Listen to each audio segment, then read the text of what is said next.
দলীয় প্রশ্রয়ে অপরাধী বানিয়ে এখন দায় নিতে চায় না ক্ষমতাসীন দল আওয়ামী লীগ, এমন মন্তব্য করেছেন বিএনপির স্থায়ী কমিটির সদস্য গয়েশ্বর চন্দ্র রায়।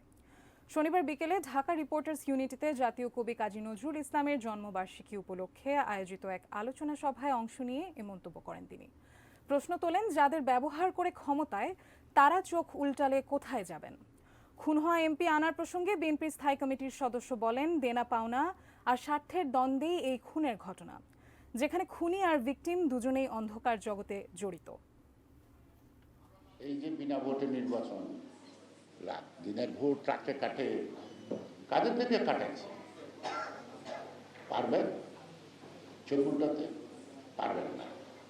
যদি চোখ উল্টা পাল্টা যদি তার চোখ উল্টায়, তখন তো এই যে ঝিনাইদহের ঘটনার মতো পাল্টা ঘটনা তো ঘটবে।